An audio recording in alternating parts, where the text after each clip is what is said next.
이 상장 폐지를 피하려면 되게 중요한 내용입니다, 여러분. 오스템 임플란트가 상장 폐지 결정이 됐는데 그걸 예로 들어 설명드리겠습니다. 일단 첫 번째, PER, PBR 고평가를 피해야 됩니다. 특히 적자를 피하셔야 됩니다. 신라젠이나 티슈젠이나 제가 경고할 때 다 적자 기업이지. 요것만 잘 여러분이 피해도 90%는 걸러집니다. 그리고 이게 왜 고평가가 되느냐, 다 급등주에서 일어납니다. 이유 없이 단기에 급등한 애들 중에 상장 폐지가 굉장히 많습니다. 또 하나, 급등은 했는데 여전히 다 급등과 관련돼 있어요. 시즌 같은 경우도 엄청 급등했죠. 그런데 실적이 개선이 됐는데 일본에서 안 걸러진 애들이 실적이 좋아졌단 말이에요. 흑자고.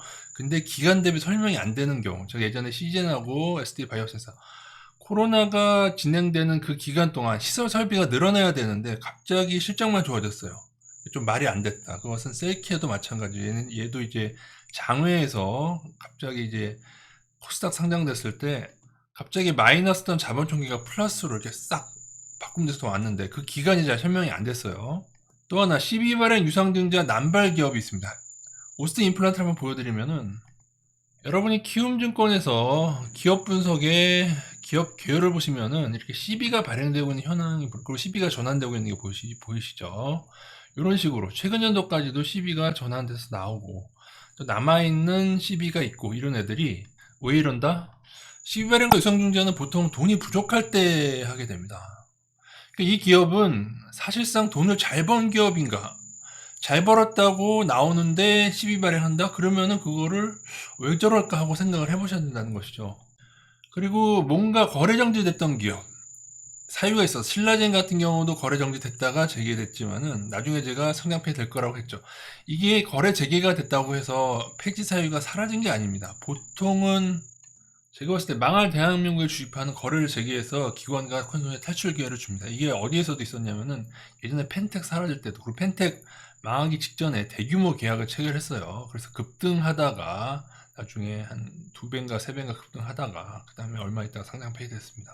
망해가는 기업이 급등시키는 거에 대해서 제가 두산 에너빌리티도 조금 하고 HMM 그 두 기업이 조금 염려된다고 말씀드렸는데, 그런 종목들 보시면은 다 증거금 100% 종목이에요. 그래서 제가 증자 붙은 거는 증거금 100%, 다른 증권은 다른지 모르겠는데 키움증권 같은 경우는 증거금 100% 종목에 증 100이라고, 증 100% 붙어 있는 거는 여러분 증권사에서도 돈을 안 꿔준다는 거예요. 증거금 100%만 있어야지 된다는 거거든요. 그렇기 때문에 미수도 안 되고 신용이 안 된다는 거거든요. 우리 기업은 2022년도에 거래가 정지됐다가 거래가 재개되는 거, 이런 애들은 계속 조심을 하셔야 됩니다, 여러분. 또 하나는 공매도 상위 종목에 있는 애들이, 신라젠도 공매도 상위였거든요. 이런 애들은 이미 알고 있어요. 왜냐하면 우리는 기관만 공매도를 마음껏 칠 수 있기 때문에 전 시즌은 아직 어떻게 될지 모르겠습니다. 그리고 제가 HMM 급등했을 때 얘 경고할 때 말씀드렸죠. 공매도 상위일 뿐만 아니라 지금도 좀 문제가 있는 것 같아요. 에코프로 계열도 마찬가지고 셀트리온도 그동안 마찬가지였고, 기관들이 알고 있는 부실이 있는 경우에, 그죠? HMM으로만 봐도 이미 급등을 많이 했었죠. 그죠? 그리고 기간 대비 얘도 설명이 잘 안 돼요. 코로나 기간에 아무리 물류가 늘어났다고 해도 그렇게까지 실적이 좋아진다? 저는 설명이 안 되더라고요. 그래서 경고를 했던 것이고 급락을 했죠. 그리고 뭔가 뉴스에 내부자 거래니 주가 조작 같은 경우 셀트리온이죠. 그리고 분식 관련해서 뭐 그런 삼바 다 있는데, 이렇게 뭐라도 나오는 애들은 뭔가, 자 보세요. 이 시장에 정직하게 해도 문제가 생기는데 뭔가 이제 막 이런 게 있는 애들은 숨겨진 부실이 있는 경우가 많고, 그랬는데 또 공매도가 많다, 셀트리온처럼. 문제가 있는 거죠. 시젠도 그랬고. 그러니까 아무런 문제가 없는 애들도 갑자기 문제가 생기는 게 코스닥 시장인데, 특히 코스닥에 기업 사냥꾼들이 있습니다, 여러분. 그래서 코스닥 중소형주를 한 종목, 두 종목만 해서 안 돼요, 여러분. 코스닥 하려면 5종목, 10종목 이상 나눠서 하셔야지.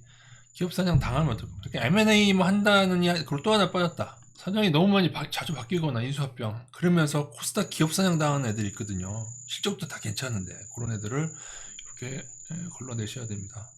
그래서 뭐 오스템 주주들은 되게 억울하실 것 같아요. 왜냐면 실적이 그동안 흑자였어요. 보시면 영업이 흑자였고, 지금은 PBR은 좀 높아지긴 했지만 또 PER은 또 양호하게 나와 있죠. 양호하진 않지만 그냥 별도로도 흑자에 자본 총계랑 부채 비율도 양호합니다. 횡령을 당했어도 말이죠.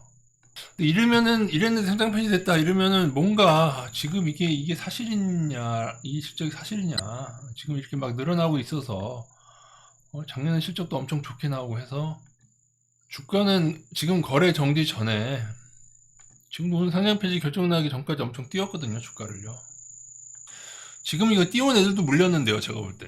띄운 애들도 물렸는데 마지막에 보통 이런 식으로 띄어서 개미들 몰고 나서 그 다음에 거래량이 엄청 나오잖아요. 이런 처분 거래량 같은 거 조심해야 됩니다. 이렇게 이게 20제 생각에는 20년도에도 이미 물론 그때 급락장이긴 했지만은 그때도 뭔가 좀 문제가 있었을 것 같아요. 그리고 그런 생각도 하셔야 됩니다. 이게 진짜로 횡령일까 아니면은 그동안의 분식 회계였던 것을 이런 식으로 물론 그럴 가능성이 크지는 않은데 하여튼 모든 걸 생각하셔야 됩니다. 그러니까 분식 회계를 걸러내는 게 대단히 중요한데 제가 셀트리온의 분식을나 시젠의 분식 같은 것도 제가 19년도까지 한 게 밝혀졌지 않습니까? 시젠 경고할 때 분식 예전 19년도까지 분식을 했는데 지금은 아니겠냐? 제가 셀트리온도 마찬가지예요. 지금은 아니겠어요, 여러분? 이미 밝혀졌는데 이미 걸렸다니까요, 여러분. 셀트리온은 회사에서 부인도 안 해요. 그런 게 있었지만은 어쩔 수 없었다는 식으로 해서 넘어갔어요. 그 말도 안 되는 거죠. 상장 폐지 결정 후에 이렇게 거래 정지됐습니다. 글쎄요, 근데 횡령 후에 또 뭐가 문제가 있나요? 이게 뭐 횡령을 했어도 재무제표는 괜찮은데요. 어쨌든 증권사에서 증거금 100% 때려놓은 애들은 뭔가 문제가 있다. 그러니까 단기간 급등한 애들 여러분 다 조심하셔야 돼요. 급등 작전주가 제가 늘 얘기했죠. 급등은 쪽박과 맞닿아 있다. 왜 그러냐? 부실한 애들 가지고 장난을 많이 친다는 거예요. 이 중에 여러분 에코프로가 걸리는 게 되게 많잖아요. 지금 셀트리온도 걸리는 게 많고 그죠? 제가 괜히 셀트리온과 신라젠과 이런 애들을 깐 게 아니 괜히 그런 게 아니에요, 여러분. 절대로 제가 뭐 악감정 있겠습니까? 그리고 가짜 뉴스가 많아요. 에코프로도 뭘 1위는 1위야. 점유율 1위도 아니면서 글로벌 가짜 뉴스도 많고. 그리고 보면은 가만 보면 신라젠이던 뭐 이런 애들 다 정치권에서 셀트리온은 옛날에 새누리당 때부터 그랬어요. 문재인 정권 때도 그랬지만 다 정치인과 관련돼 있고 보호받고 왕건이들은 안 죽고. 삼성바이오도 굉장히 재밌는 게 많습니다. 왜냐하면 걔네는 계속적으로 연기금이 거의 부역을 해주고 있어요. 부역을 해주다시피 하고 있고, 그리고 미국의 바이오젠하고 그 기업, 그러니까 바이오젠이 띄워주고 주가 조작해먹는 종목이라고 저는 보고 있거든요. 말도 안 되는, 바이오젠 시총을 한때 넘었던 거 그래요. 말도 안 되죠. 제자가 스승을 넘어버려? 그리고 바이오젠을 인수를 해요. 삼바가. 그래서 여러분 역사가 오래되고 믿을만한 CEO 있고 분식이나 이런 혐의가 없는 그리고 실제로 우리 주위에 뭔가가 생산되는 기업을 선택해 이런 걸 안 당하실 수 있고요. 그러니까 저는 이 경고를 하면서 예를 들어 신라젠 경고할 때도 그랬지만은 경고하고 오르면은 굉장히 비웃음을 받습니다. 지금도 2차전지 경고했는데 1부는 떨어졌고 1부는 올랐어요. 오른 애들은 제가 비웃음을 받는데 하지만 이르다가 상장 폐지 당하고 험한 꼴 당하고 다 그러는 거고요. 저희처럼 현대차, 기아 투자하는 사람들은 이런 걸 피하게 되는 거죠. 단 급등했다가 모두 상장 폐지되거나 하지 않습니다. 왜냐면 닷컴 버블 때 급등했던 애들은 폭락했을 뿐이지. 인텔 같은 경우도 마이너스 7분의 1로 폭락을 하고 23년이 돼도 그 고점을 회복 못하는 것 뿐이지 상장 폐지되지는 않았어요. 테슬라 같은 애들도 상장 폐지가 되지는 않겠지만 적자 전환하지 않는 인텔처럼. 하지만 인텔이 적자 기업은 아니지 않습니까? 하지만 상장 폐지는 안 당하더라도 닷컴 버블 때처럼 우량주가 거품을 만들어도 굉장히 오래 고생한다.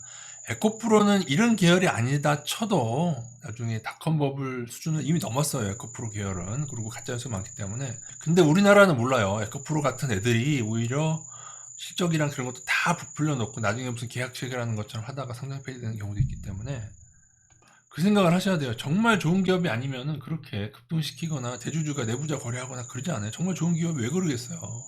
다른 걸로 버는 돈도 많은데 오히려 셀트리온이나 이런 애들, 신라젠 이런 애들처럼 뭔가 막 다른 걸로 하려는 애들이 문제가 생긴 경우가 많다. 이상입니다.